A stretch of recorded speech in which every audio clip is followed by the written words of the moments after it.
오늘이 2020년 1월 28일 1월 넷째 주 위클리 마켓 시작하도록 하겠습니다.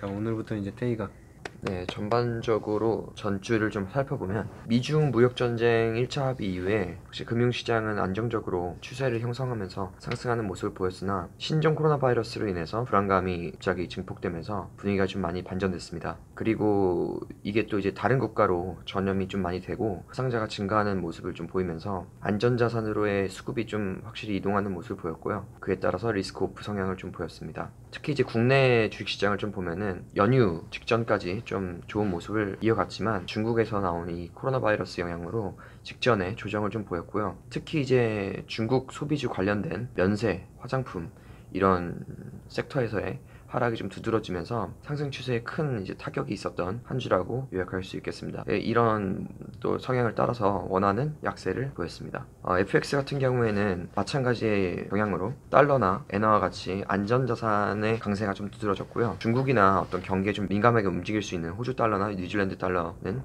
약세가 좀 두드러진 모습을 보였습니다. 또한 유로도 이러한 성향과 더불어서 IFO 기업 환경지수의 부진까지 더해져서 약세를 보였습니다. 그리고 전반적인 인덱스 말씀을 좀 드리겠습니다. 미국 시장 같은 경우에는 특히 이제 인텔 실적 발표가 있었는데요. 대행 IT, 인텔과 같은 주식들의 실적이 좀 좋게 나오고 앞으로의 가이던스 또 좋게 나오면서 좋은 흐름을 보였었는데 마찬가지로 코로나 바이러스 영향으로 전반적으로 아시아뿐만 아니고 유럽까지도 다 분위기가 반전되는 모습을 좀 보였습니다. 지금 중국 시장이 안 좋은 그런 영향에 따라서 긴급 대안으로 이번 주까지 휴장을 좀 결정 내렸고요. 중국 같은 경우에는 다음 주 월요일 날 시장이 다시 재개하기로 했습니다. 채권 시장 같은 경우에는 무역 합의 이후로 채권 가격이 꾸준하게 하락 추세를 이어왔으나 이번 이슈로 인해서 분위기는 또 반전되는 모습을 보였습니다. 그리고 안전자산에 대한 수요 강화로 위험자산의 상승 탄력성이 약해지면서 채권 가격은 상승했습니다. 상품편을 보시면 가장 눈에 띄는 상품은 유가였습니다. 유가가 가장 이제 이번 사태에 민감하게 좀 반응을 했었고요. 지난 한 주간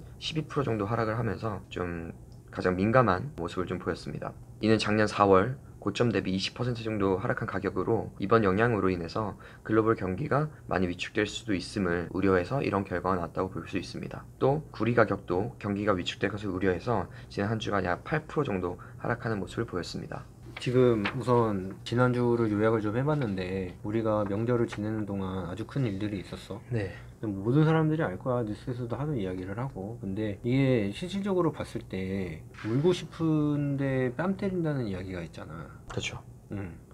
이게 실제 그런 건지 아니면 실질적으로 내가 이 얘기를 왜 하냐 그러면은 지금 계속해서 미국 지수 같은 경우는 역사적 고점을 계속해서 갱신을 해왔단 말이야. 이게 얼마나 더 갈까 얼마나 더 갈까.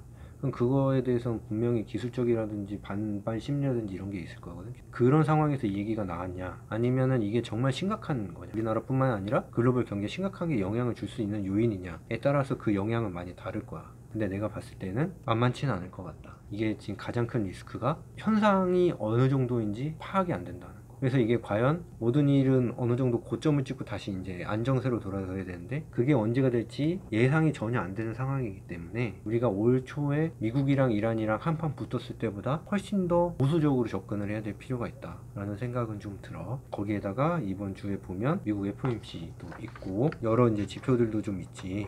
그런 것들이 있기 때문에 아마 미국 FOMC 결과에 따라서 정말 더 큰 시장에 여파를 줄 수도 있다라는 생각이 좀 들어.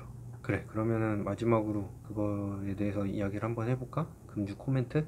네. 일단 금주에 주목해야 될 상품은 상품 통화입니다. 호주 달러, 뉴질랜드 달러. 이제 경기에 좀 민감하게 반응할 수 있는 통화이기 때문에 그렇고요. 구리도 대표적으로 경기에 가장 민감하게 움직이는 상품 중에 하나이기 때문에 이 두 개가 좀 주목해 볼 만한 그런 상품이라 볼 수 있습니다. 그리고 일단 이번 주 같은 경우에는 아무래도 말씀하신 것과 같이 이게 가늠이 안 되는 상황이기 때문에 이 영향이 계속 지속적으로 이어진다고 봤을 때에는 이런 위험자산 회피 성향이 지속될 가능성이 좀 높을 것 같습니다. 근데 이제 과거에 2003년도에 사스의 사례로 비춰봤을 때 감염자의 숫자가 좀 확실하게 감소되는 모습을 보이기 전까지는 계속 지수가 좀 하락하는 모습, 리스크를 좀 회피하는 모습을 보여왔기 때문에 이번에도 그런 식으로 대응하는 게 좀 합리적이지 않을까 생각하고 있고요.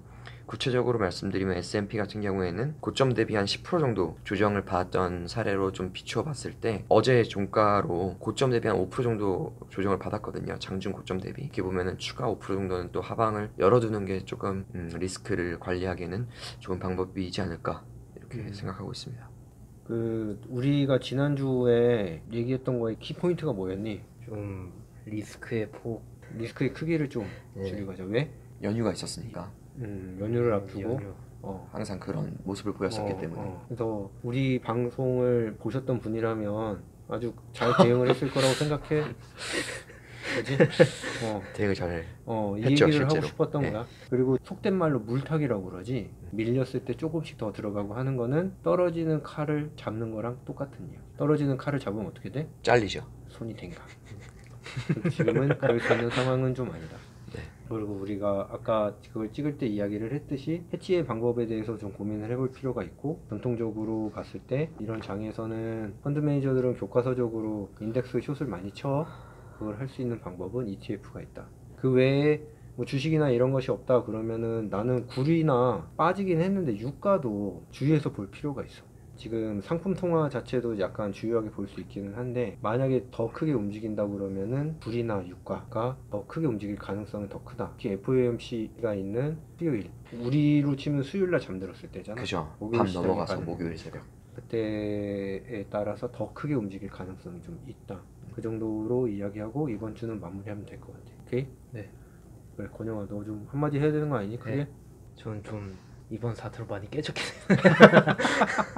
네, 딱히 야. 뭐 너 그렇게 많이 깨진 거 아니야. 너무 걱정하지 마. 자, 그럼 오늘 여기까지 할까? 네. 네.